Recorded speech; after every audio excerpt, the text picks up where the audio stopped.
Hey guys, have you ever thought to yourself, like, I need some perspective, some help with one of the biggest challenges that we have in this great profession called mental health? It's a very serious thing. And one of the things that we're asking now are better questions. And I've got a great expert on today that we met through the COVID conference last year that you will absolutely love. And you don't want to miss this because this is a different perspective, a fresh one, and very enlightening. So stick around. I know you're going to enjoy this on the Best Practices Show.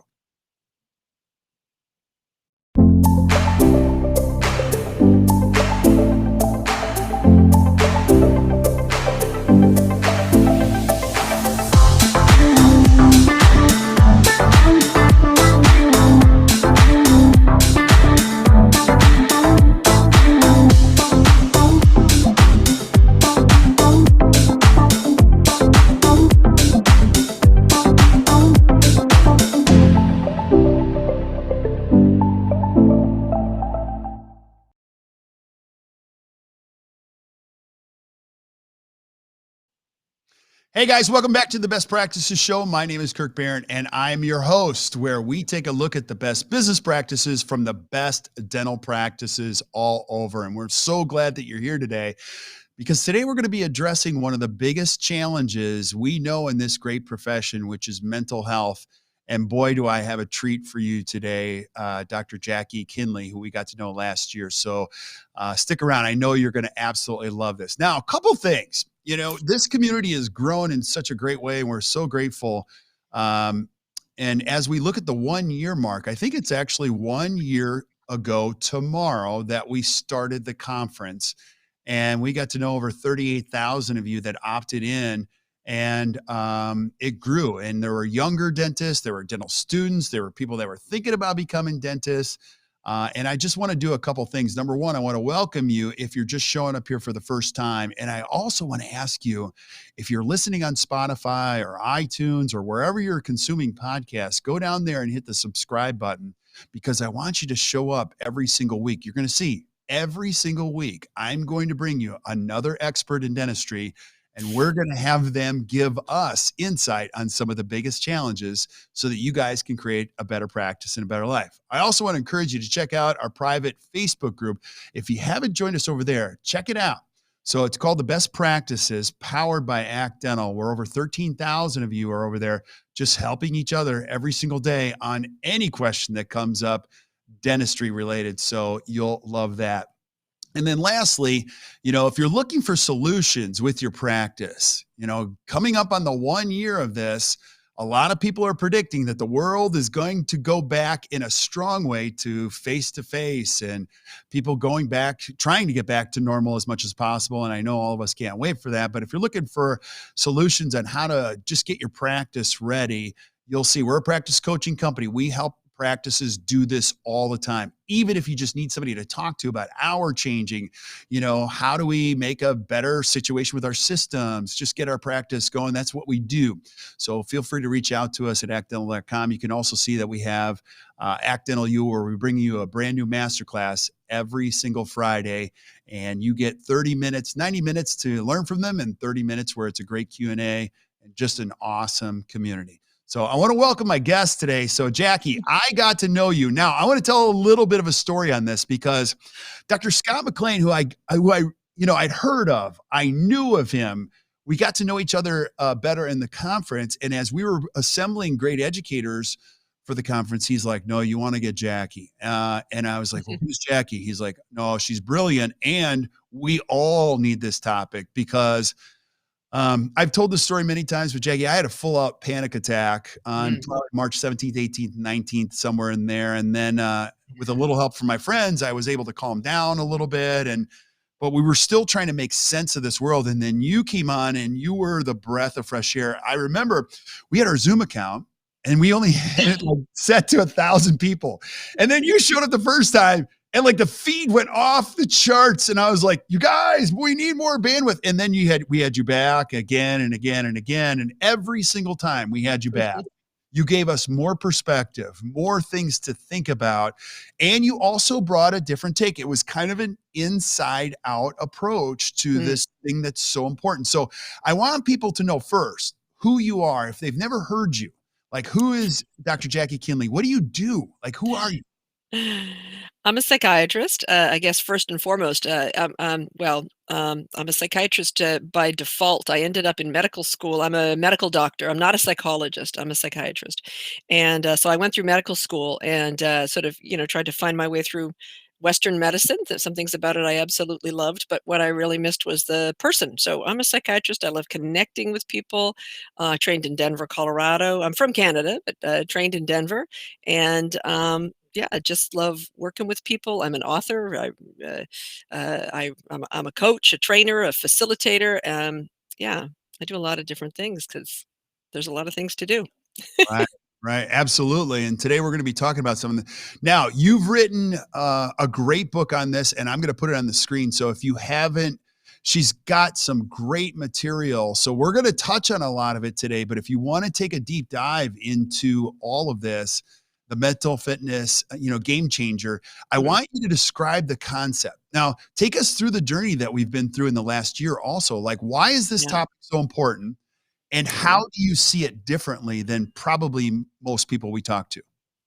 Well, I guess, Kirk, first of all, when we first started to speak about this, everybody thought that this pandemic was going to be sort of a sprint, that we just had to hunker down. We had to deal with things. We had to sort of just sort of buckle down and get through it. And what's become really clear is it's a marathon, right? So the stress has persisted. And as stress persists, it has a significant impact on us, right? Not just physically, our physical bodies, but psychologically, right? Stress can really wear us down. And so people have had to develop skills that they have never had to develop before. We've had to call on resources. Some people have been through really stressful times. They've developed these skills, but a lot of us haven't. And so a lot of people were feeling stretched or feeling strained, and it can lead to injury, it can lead to illness.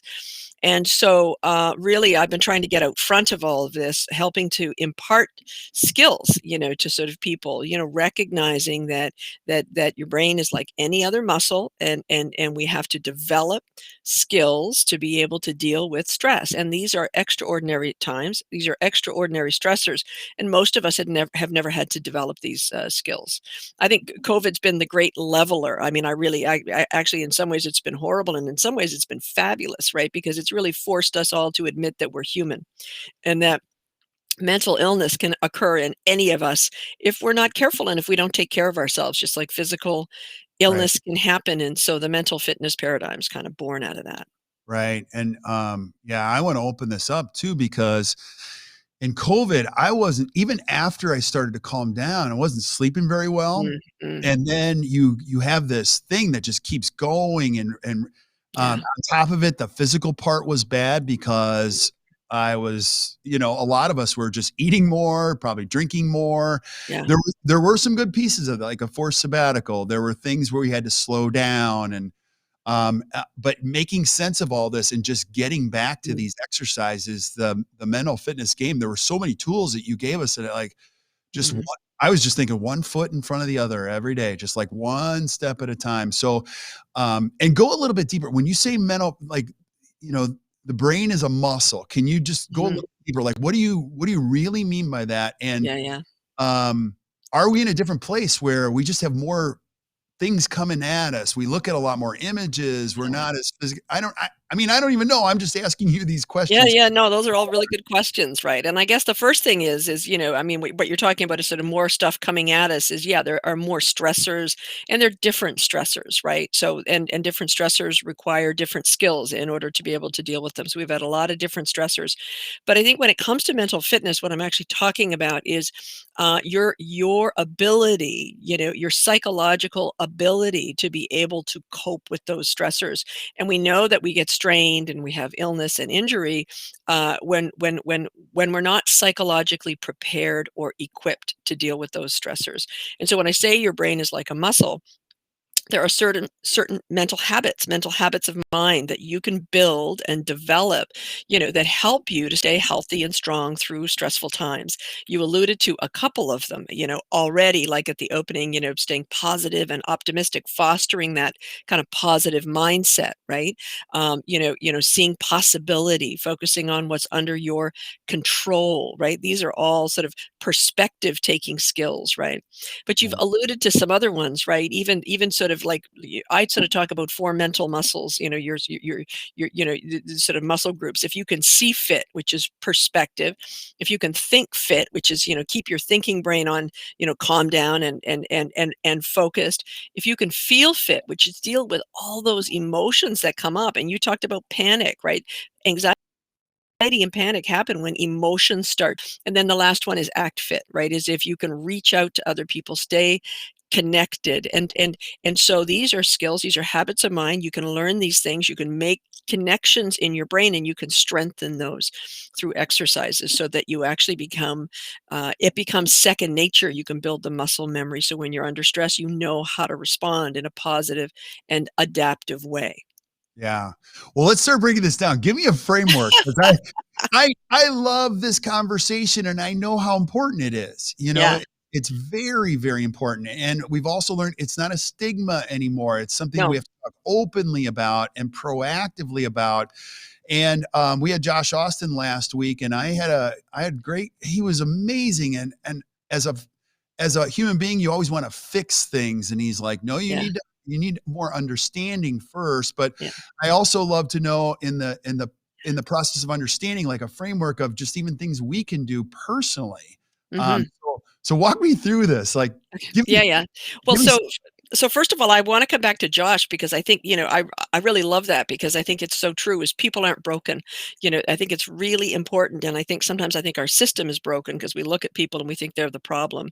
And actually people aren't broken, people just haven't developed skills. So these are capacities that you can develop. When you don't have those capacities, if you get stretched and strained, then you can certainly develop symptoms. Anybody can, right? Any of us can. Any of us can get anxious, depressed, even psychotic, right? Any of us can if our capacity is sort of breached.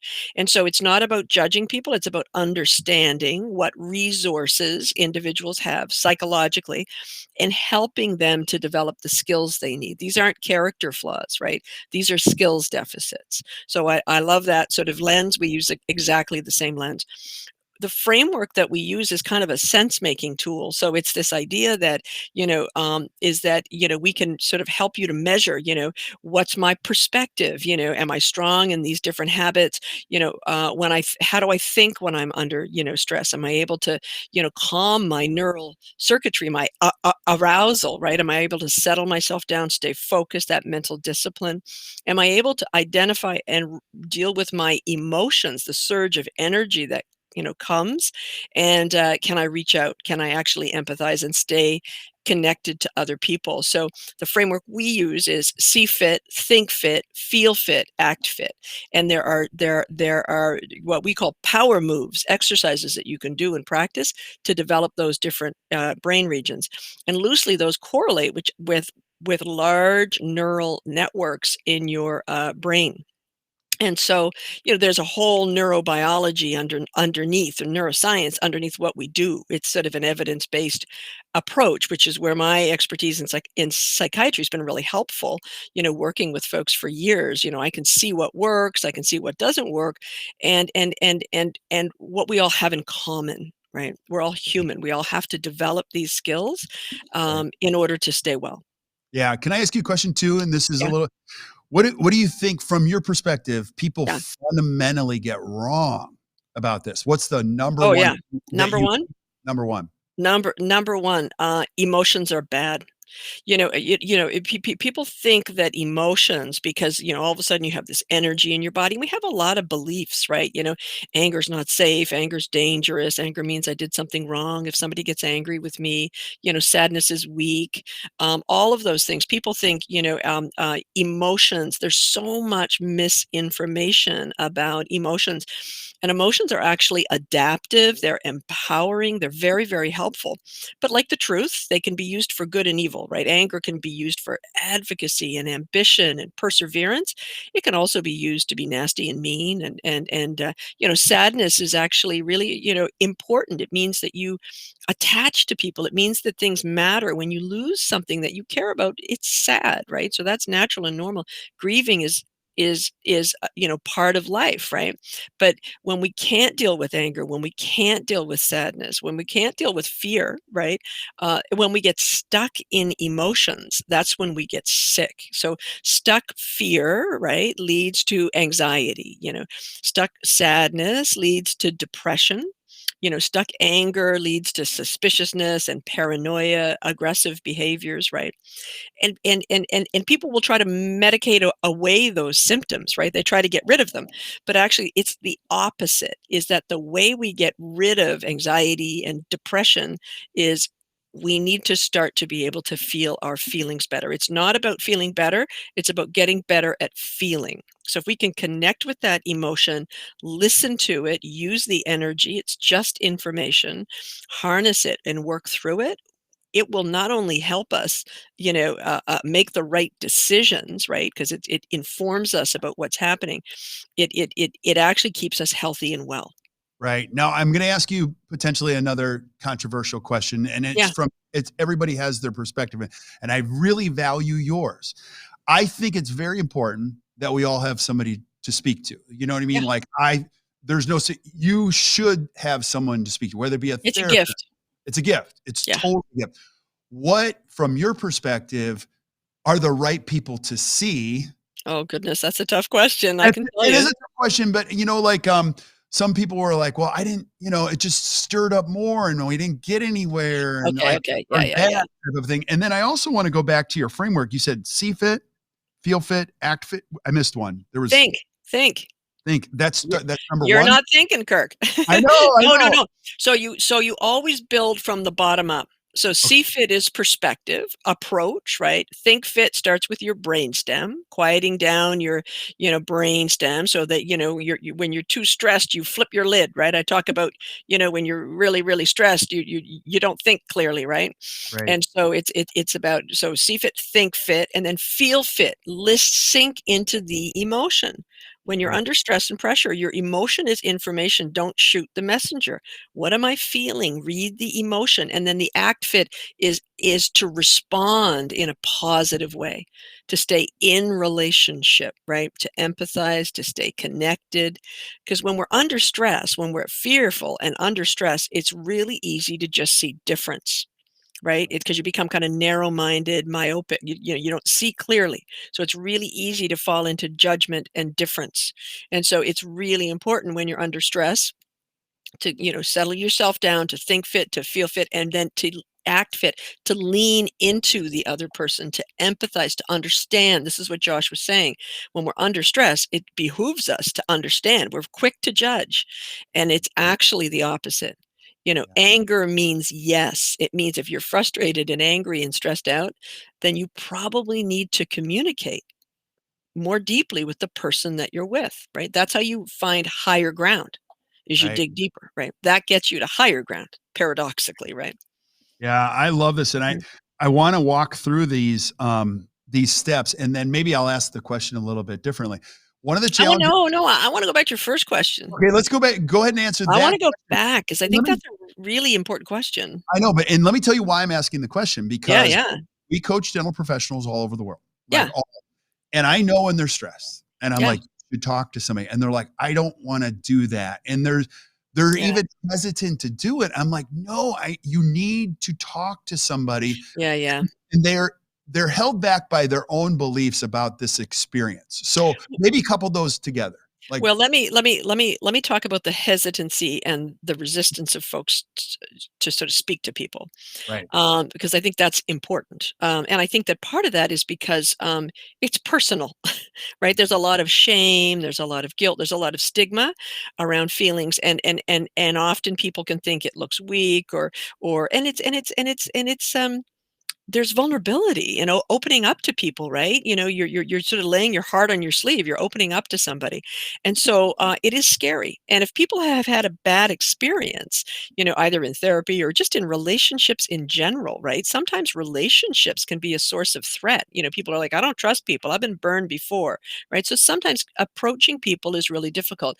So we need to respect that and understand that, and as people come to talk to, we have to be able to empathize with that, and we have to create the safety and the trust in order, to have the privilege, right? Really, it's a privilege to be able to, work with somebody, to share that personal space and try to help them.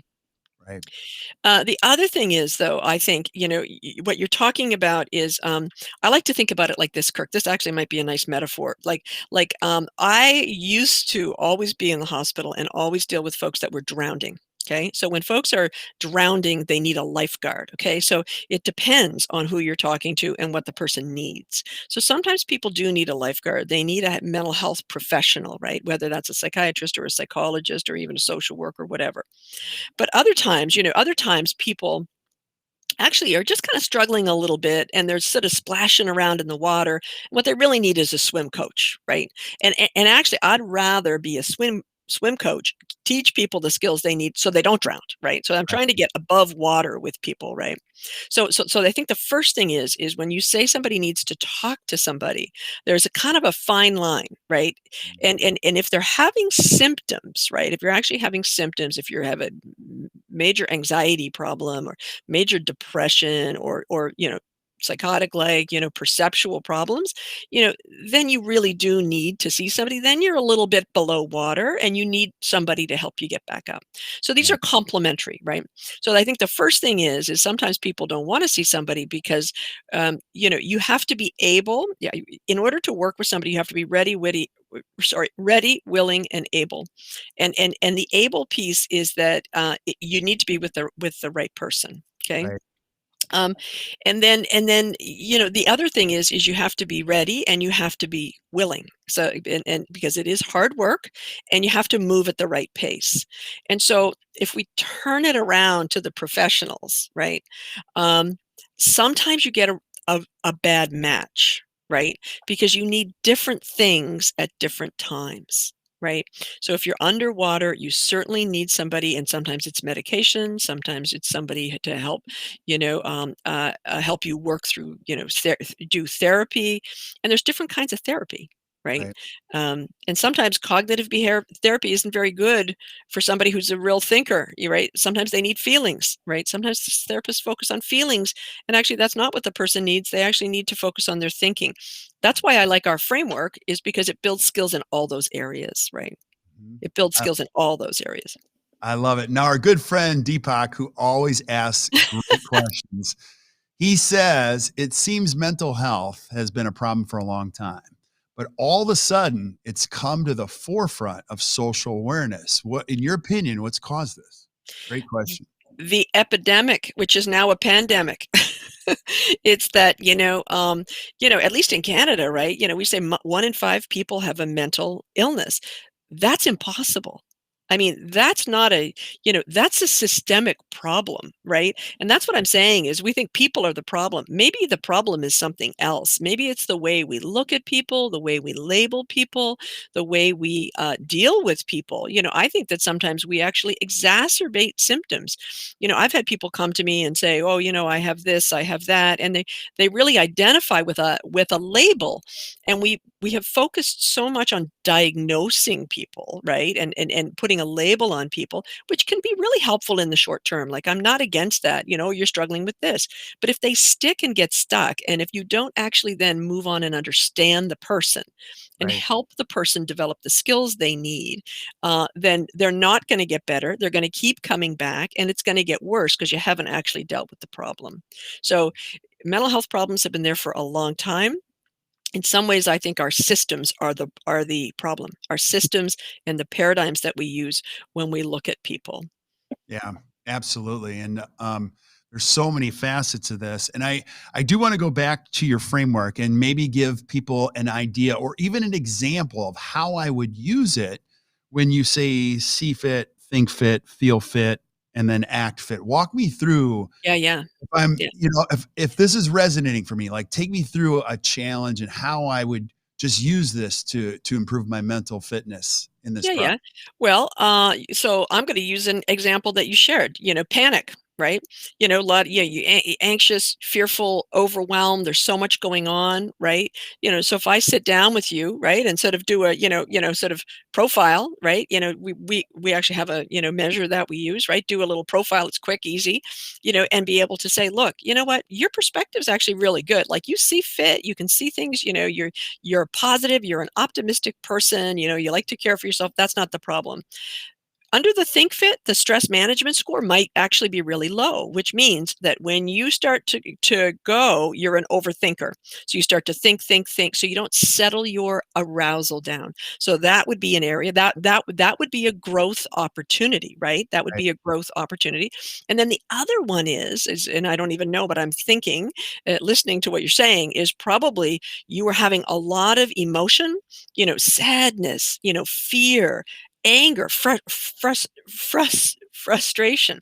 So sometimes people don't know how to read their emotions. They don't know how to tolerate them, and so that would be another growth area. So based on kind of what you're saying, probably based on that profile, my hunch is act fit is that your social skills are really good. You're good at empathizing with people. You're good at reaching out. Now you might not be great at boundaries though, which is one of the act fit skills, which is starting to say no because you might have overextended yourself, which contributes to the fear, contributes to all of that and the frustration that you can't save the world, Oh, right? that's probably, I'm the worst in the world at saying no. Like I can't say no. And I couple that, and I think dentists can relate. Like I have a control issue. I like Yeah, predictability. I love predictability. I yeah, love knowing that, and as a speaker, as a coach, traveling I've been doing that for 20 years. That was all yeah, gone. Our entire business yeah, model was gone in totally like gone. in a couple of weeks. And so I wasn't like, yeah, you know what, we'll kind of figure this out. I'm like, that's kind of a big deal. No So, different than I would imagine somebody owning a restaurant going, uh, all I've ever done is run a yeah, restaurant. Now yeah. you're telling me to be calm? Like So, that's so hard. Yeah. But it's interesting, right? Because you Right. probably were using external structures that gave you that sense of control, right? The True. routine, right? Everything is set up externally to give you that sense of security and that sense of safety. But it has to come from inside when you're under stress, right? So when you're under stress, right, how do you regain a sense of control, right? That's one of the perspective habits, right? So it's really thinking about that is how do I do that? So we teach people that, right? We teach them, okay, so, what's under your control, what's not, how do you in the moment locate yourself, right? How do you re, re, release things that aren't under your control, and how do you step into things that are, right? So that's a little bit of a, so we teach people a framework, we teach folks how to do that, we actually have them walk through so they can locate themselves in any of those moments, so that when you're under stress you can regain that. It's not an external thing, it has to come from inside. You Right. have to be able to locate it, and that was a big thing during COVID early on, was helping people regain a sense of control, right? Right. Mhm. Yeah. No, this might be a little controversial, but I have to go there. You sure You you probably do. get I do because I do care about the world. I care about my Yes, kids in you the do. world. I care about all, a friend of ours made us watch the movie Social Dilemma, and I don't know if you're familiar with Oh, it. yeah.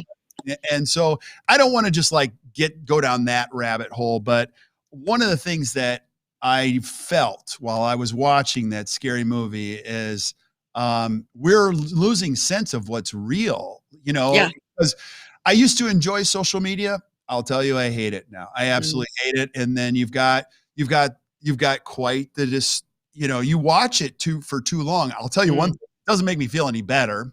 I don't yeah, get on Facebook and go, "Oh man, I just feel great now."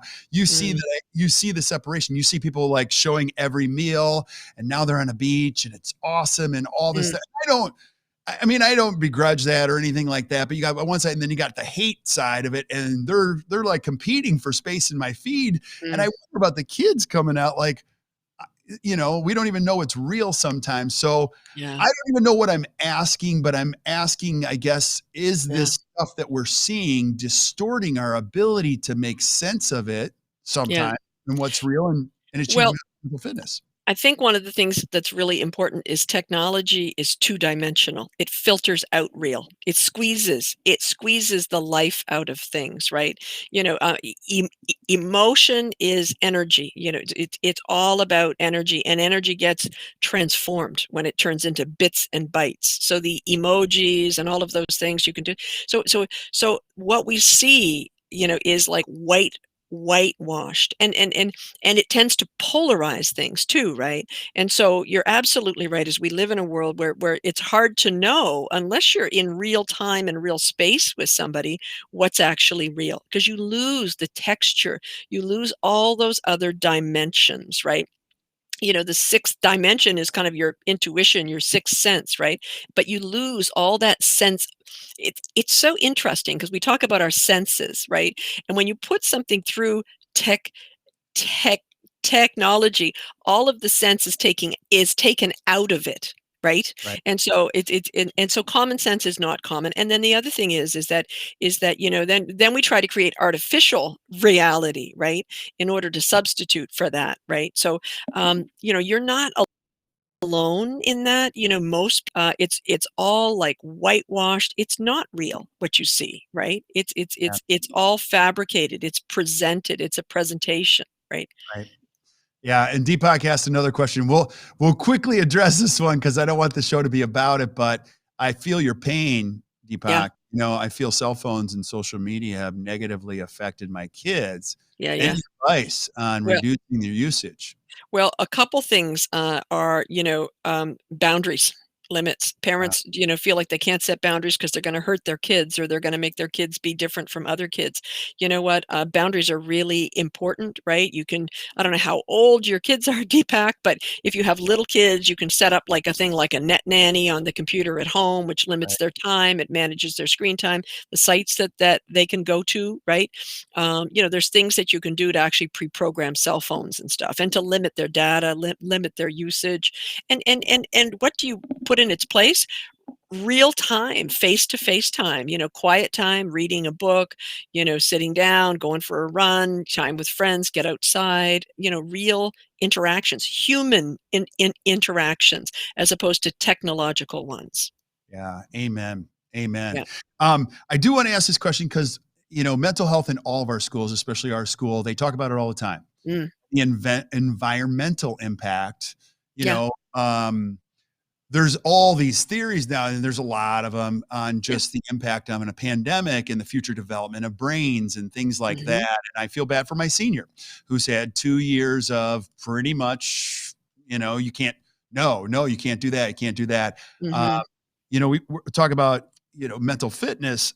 We've talked about, social media, but what about the environmental aspects of, healthy brain development and mental fitness? Yeah. I Yeah. mean, I don't have any research to be able to support this, but being outside, I Yeah. just feel better. Going for a walk, I feel better. I'm not a yoga guy, but Hmm. when I go to yoga, I feel Yeah. better. Like I feel better when I have a solo fire pit outside and Yeah. I got the guys over and we're drinking beer and we're having fun. Like there's just something Chardonnay. about, yeah, the environmental aspect of Yeah. mental fitness as well as the, Social aspect. Yeah. yeah. So Well, a couple of things. First of all, in many ways, this is like our kids' war, right? During war times, people go through extraordinary times, and their scope of what they can do, they're limited, their freedoms are curbed, right? So this is what they're going to have to work through. Um, but absolutely, getting outside. I mean, nature heals, right? I mean, nature's natural; it's healing, and so you want to get kids outside. You want to get them away from technology. I often say technology bullies nature. We don't Our brains don't think that quickly. We get bombarded with information. So getting outside, spending real time with kids, all of those things matter. This is critical time, right? Because they're learning social and emotional skills, right? And this is when you want to learn them, and you learn them by being in social and emotional settings. So you need to, as much as you can, get them out, involved, and around other people where they can learn and practice those skills. There are ways to learn to use technology technology in a positive way, right? By reaching out on the phone, having phone conversations, Zooming. It's not the technology, it's not the sort of medium you can actually use, like this use of a conversation, using technology to actually go a little deeper, to try to connect, right? Not the superficial stuff that you're talking about, just scrolling down your, Facebook Right. feed. Passively consuming technology or information is not good for you, right? So just looking at the pictures just to see what everybody else is doing, not helpful. But using it in an active way where you really reach out, where you really connect with people, in that way, it actually can be helpful, right? So it's about how you use the technology, right? Yeah. This is so great. And so, and as you embrace, mental fitness in these exercises, as we start to see fit, think fit, feel fit, act fit, give me some expectations of how I can now start to improve things overall, and maybe an example of acting fit. We talked about Yeah, the yeah. process, but let's go a little bit further down the road. Like what really starts to happen as you Well, develop these neural pathways or the mind as a muscle? What can I expect? Well, ActFit is interesting because we actually have a whole social neural circuitry system. Like we have mirror neurons, right, where we can actually see, the mind of the other, right? So being able to mentalize, to be able to really be attuned, it's sort of like giving your undivided attention, non-judgmentally, to another person, really leaning into their space, leaning into their perspective, feeling like sort of resonating with their emotional state. Those are things that you can learn to do and you can practice. You can actually get better at it. You can learn how to listen more deeply, to suspend judgment, right? To empathize with people, and then, but not to, sort of fuse with people, right? It's not about losing boundaries, right? So there's empathy, then there's appropriate boundaries, recognizing healthy patterns, of interaction, right? That they're equal, reciprocal, mutual, respectful, right? Starting to learn those so that you can recognize them, so you can locate yourself when you're doing things that are healthy and when you're doing things that actually aren't healthy. Learning how to manage conflict, like all of those things are things that you can learn and you can practice, right? Learning how to assert yourself, learning how to state what you need, right? Those are skills that you have to practice. They're scary. It's hard to sort of step into your space and ask for help or give somebody feedback. And the more you practice it, the better you get at it, right? It's communication. And the Right. more you practice it, you get better at it, not because it's easy, but because you get stronger. Your capacity to step into that fear, that anxiety, to tolerate and harness that emotion, whether it's anger or hurt or sadness, you get better at it, right? And so these are skills that you can learn and you can develop. And some people don't deal with conflict. They don't empathize with people, they don't set boundaries.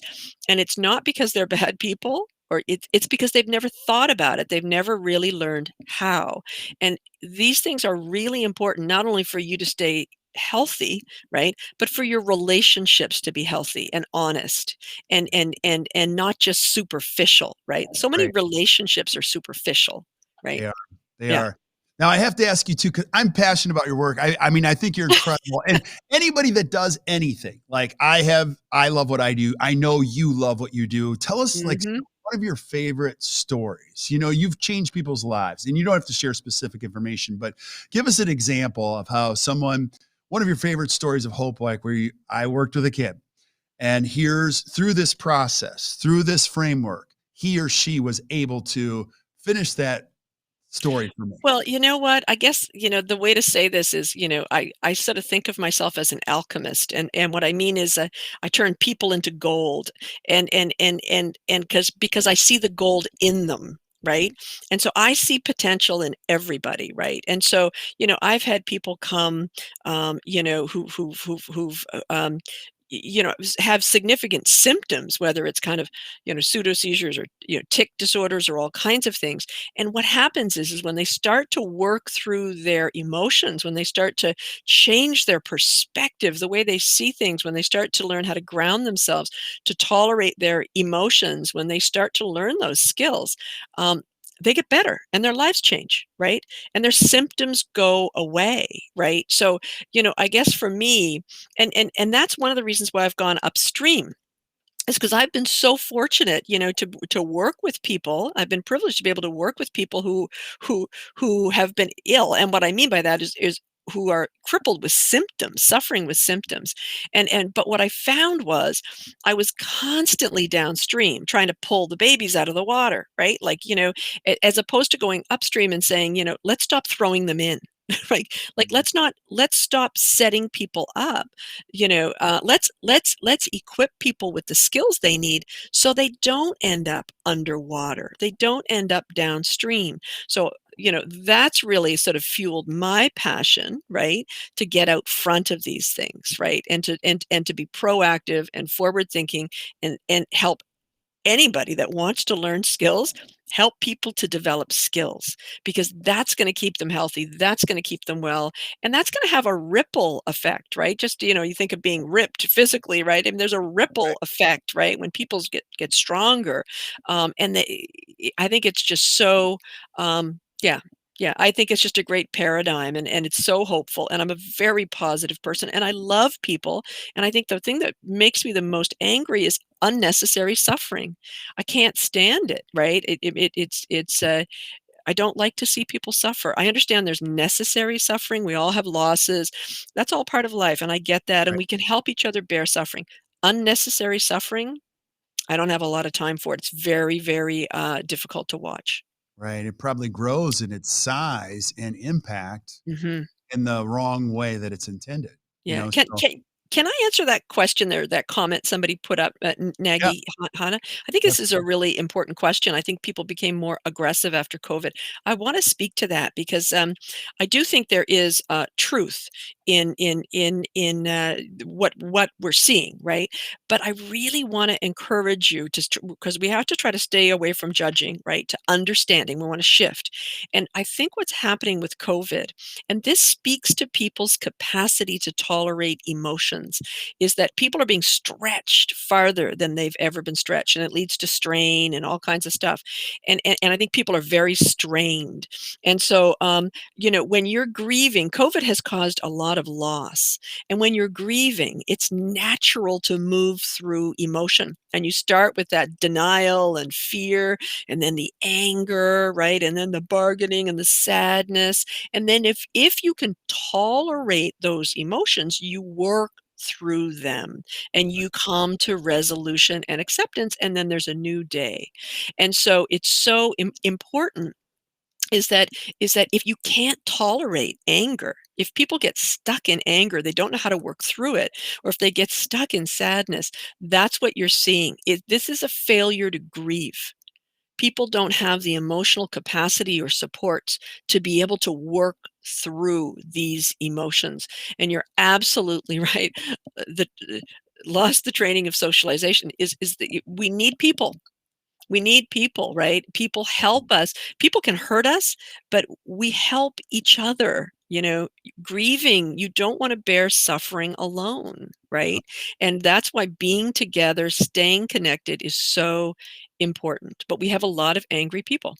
mhm. Yeah, she says that's such a great comment, Nikki. I mean, you see it in stores and dental offices and Yeah, people are stretched beyond their right, capacity. And that's when illness happens, right? That's when anger turns to suspiciousness and projection and, paranoia and all those things, right? And violence and bad behavior, right?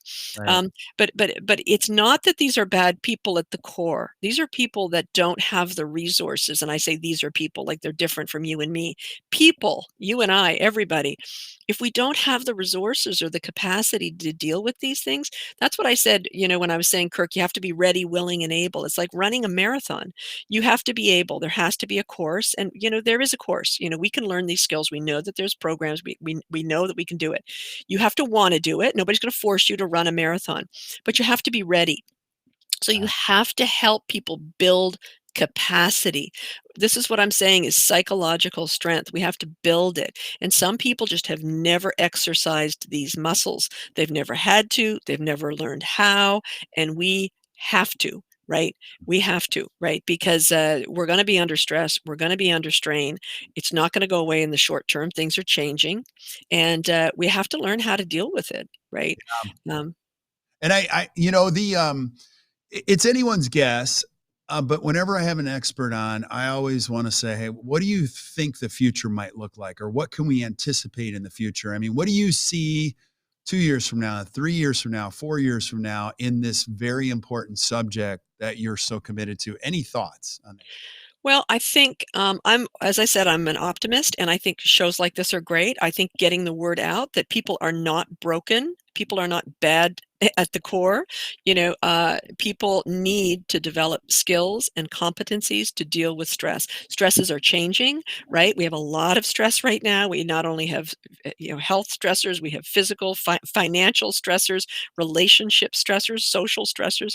We have so many stressors, and so I think if we can get the word out, if we can get people thinking differently, if we can move away from an illness paradigm, right? If we can move away from that and stop, blaming and stigmatizing people and labeling people and start helping people identify their growth opportunities and help them learn the skills that they need, we can have a huge shift. We can create a tipping point, but it starts with consciousness. It starts with awareness. So if we can get the awareness out, if people can learn that this is different, this is a new paradigm, it's hopeful, it's positive, and I think then we can learn and we can build and we can grow and we can be healthy. And I Yeah. think we have the capacity to solve all of the problems that face us. But we have to start with ourselves. We have to start with that's the inside out, Kirk, that you said. You have to start inside.